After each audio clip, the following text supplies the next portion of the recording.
Reporting live for the National Time News, we are here in Orlando, Florida, interviewing a potential candidate of presidential 2020. Do you have any strategy plan or proposal for a fair immigration reform?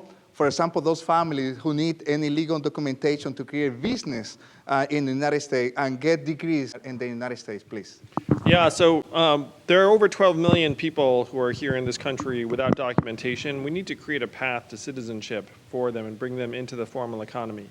And so I have a plan to help make that happen over a multi-year period for people who are here and don't have a criminal record and are paying taxes. Many of them already have American children.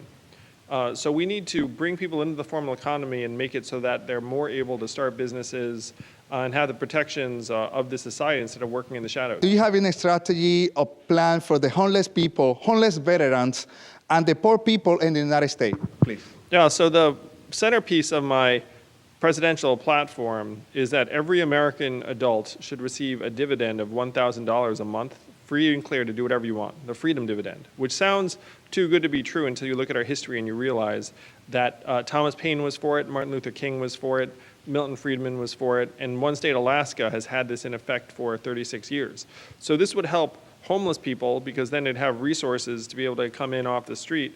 This will help veterans because veterans would then have more resources and be able to build a better, stronger future for themselves. This helps the people in America who have the least the most.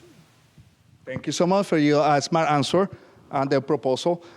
Do you have any strategy plan to improve our education and student loans in the United States? Yeah, so the student loan crisis has reached unprecedented proportions where we're up to 1.5 trillion in school debt.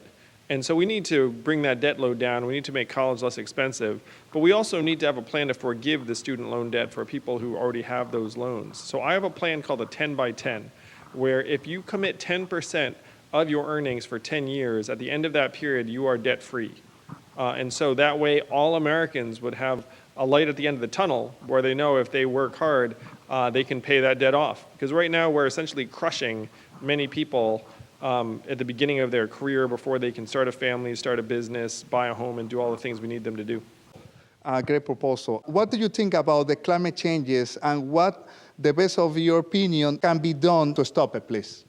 So climate change is at this point an existential crisis on the same level as the fact that we're going to automate away the most common jobs in the economy. Those are the two crises that, to me, need to be combated the most. Now, we have to be realistic, where the United States is right now responsible for less than 15% of global emissions. So even if we were to do everything right, you're still talking about sea levels rising over time. So we need to start investing in making our society much more resilient, making our infrastructure more resilient, moving towards renewable energy so that we're able to grow over time. But we need to make big moves because at this point, climate change is real. It's already having disastrous effects right here in Florida and around the country. Do you have any strategy to help or fix the current situation in Venezuela, please? Yeah, so Venezuela is a tragic example of what can happen if an economy and society start going to pieces. And that's going to happen, unfortunately, in more and more parts of the world as climate change ticks up and people's resources get strained more and more. So in terms of what America can do for Venezuela, unfortunately, our options are not great or limitless.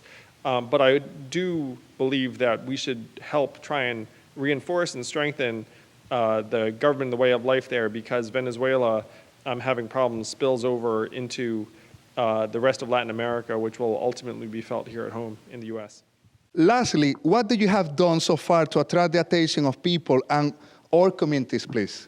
Well, for one, I'm talking to your community and people all over the country. I'm here in Central Florida right now. I was in Iowa last week, heading back to New York and then up to New Hampshire in January. So I'm just beating the drum about the fact that we need to accelerate and evolve as a people and as an economy.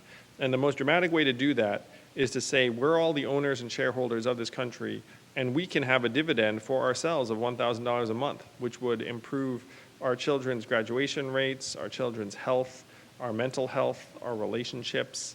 It would lead to tens of thousands, hundreds of thousands of new businesses around the country. I am a serial entrepreneur. I'm not really a politician by training. And I know that entrepreneurship is born of a mindset of possibility and abundance. And that's what we need to bring back to the American people. Because right now, many American communities are getting swallowed up by a mindset of scarcity, and that's going to build on itself over time. So the way I'm getting the word out to various communities is I'm going to them and saying, look, we can do much, much better than this. Thank you so much, Mr. And I wish you the best luck on your journey. Thank you so much.